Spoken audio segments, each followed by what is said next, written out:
안녕하세요. 오늘 저희가 함께 좀 깊이 들여다볼 자료는 하이진님의 소책자 헌신입니다. 헌신, 이 단어만 들으면 뭔가 좀 부담스럽기도 하고 어쩌면 죄책감 같은 것도 살짝 들지 않나요? 네, 맞아요. 특히 사도 바울 같은 분이 자기의 모든 걸 뭐 오물처럼 여겼다 이런 얘기를 들으면 나도 저래야 하나? 좀 부담이 확 오죠. 그렇죠. 그냥 열심히 하는 거랑은 또 다른 느낌이니까요. 바로 그 지점인 것 같아요. 이 자료가 그걸 파고드는데 헌신을 이렇게 정의하더라고요. 자신을 한 가지 목표에 완전히 쏟고 그 목표에 방해되는 모든 것을 포기하는 것.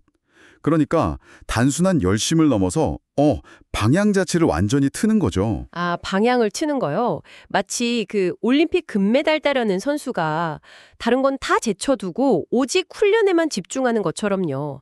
바울도 고린도전서나 빌립보서에서 운동선수 비유를 들었던 것 같은데요. 네, 맞아요. 아주 적절한 비유죠. 근데 그럼 바울이 말한 그 한 가지 목표, 그 금메달은 대체 뭐였을까요? 세상 금메달은 아닐 텐데. 네, 그게 정말 중요한 질문이죠. 빌립보서 3장을 보면 바울의 목표는 뭐 썩어 없어질 월계관, 그러니까 세상적인 성공이나 인정 이런 게 아니었어요. 바울의 목표는 그리스도를 아는 지식, 또 그리스도를 얻는 것, 그리고 그의 부활의 권능을 아는 것, 더 나아가서는 죽은 자 가운데서 부활에 이르는 것, 이게 목표였죠. 그리스도를 아는 지식, 이게 그냥 머리로만, 정보로만 아는 그런 건 아닐 거잖아요. 자료에서는 이걸 뭐라고 설명하나요? 네. 정확히 보셨어요. 요한복음 17장 3절에서도 영생을 하나님과 예수 그리스도를 아는 것이라고 하잖아요. 여기서 안다는 건 아주 깊고 살아있는 인격적인 관계를 뜻해요. 그냥 그렇구나 하고 지적으로 동의하는 걸 넘어서는 거죠. 삶 전체로 경험하고 누리는 그런 관계. 이게 바울이 모든 걸 걸었던 목표였던 겁니다. 와, 그렇군요. 그럼 이 지문을 한번 청취자분들께, 당신께 드려봐야 할 것 같아요. 당신의 시간, 또 에너지, 돈, 생각, 이런 것들이 지금 어디로 가장 많이 흘러가고 있나요? 삶의 중요한 결정들이 있잖아요. 뭐 직업을 고르거나 관계를 맺거나 쉬는 시간에 뭘 할지 정할 때 그 중심에 뭐가 있나요? 방금 얘기 나눈 그 그리스도를 아는 것이 혹시 당신의 가장 중요한 목표, 당신의 금메달 자리에 있나요? 이 질문 앞에서 사실 좀 멈칫하게 되죠. 쉽지 않은 질문인데요. 자료에서는 우리가 왜 이렇게 헌신을 어려워하는지 그 이유를 몇 가지로 분석해요. 첫 번째가 바로 그 대가를 치르고 싶어 하지 않는 마음 때문이래요. 바울이 자기의 그 자랑거리들, 뭐 좋은 가문, 학벌, 종교적인 열심 이런 것들을 그리스도를 아는 지식에 비하면 러스다, 심지어 오물, 러비시다 이렇게 여겼다고 고백하잖아요. 그렇죠. 근데 솔직히 오물이라는 표현은 좀 너무 극단적으로 들리기도 하잖아요. 우리가 나름 열심히 이루고 쌓아온 것들인데 이걸 어떻게 받아들여야 할까요? 네, 좋은 지적이에요. 사실 저도 그 부분이 좀 걸렸는데 자료에서는 이게 뭐 문자 그대로 다 내다보려라 이런 뜻이라기보다는 뭐랄까 우선순위의 혁명이라고 설명하더라고요. 그러니까 그리스도를 아는 것의 가치가 너무너무 뛰어나서 다른 모든 것들의 가치가 상대적으로 확 낮아 보이는 거죠. 그래서 그리스도가 삶의 절대적인 최우선 순위가 되는 것. 자기 부인이라는 게 바로 이런 가치관의 대전환을 의미하는 거고요. 뭘 하느냐보다 왜 하느냐, 그 동기가 핵심이 되는 거죠. 나를 위해서 하는 건지, 아니면 정말 그리스도를 기쁘시게 하기 위해서 하는 건지. 그리고 두 번째 어려움으로는 고난에 대한 두려움을 꼽아요. 아, 고난이요. 네. 그리스도를 제일 중요하게 여기고 살다 보면 때로는 세상 방식이랑 부딪히잖아요. 그래서 배척당하거나 박해받을 수도 있다는 거죠. 바울 자신도 그의 고난에 동참한다고 말했고요.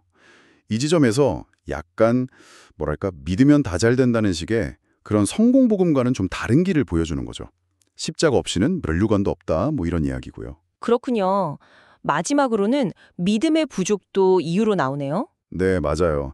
정말 그리스도를 아는 게 그 모든 대가나 고난을 감수할 만큼 가치가 있나 하는 의심. 또 하나님이 정말 이 힘든 과정을 나와 함께 하시고 도와주실까 하는 그런 불신이죠. 결국 헌신이라는 게 눈에 보이지 않는 약속이랑 가치를 믿고 내딛는 발걸음, 뭐 그런 믿음의 결단이라는 거군요. 네, 정확합니다. 믿음이 없으면 사실 불가능한 거죠. 하지만 이 길이 어렵게만 한 건 아니라고 그 이상의 보상이 따른다고 자료는 또 강조하더라고요. 그 첫 번째가 기쁨이라고요. 근데 이게 뭐 상황이 좋아서 웃는 그런 감정이 아니라 그리스도 안에서 누리는 아주 깊은 만족감이라고 하던데요. 바울이 감옥에서도 기뻐했던 것처럼요.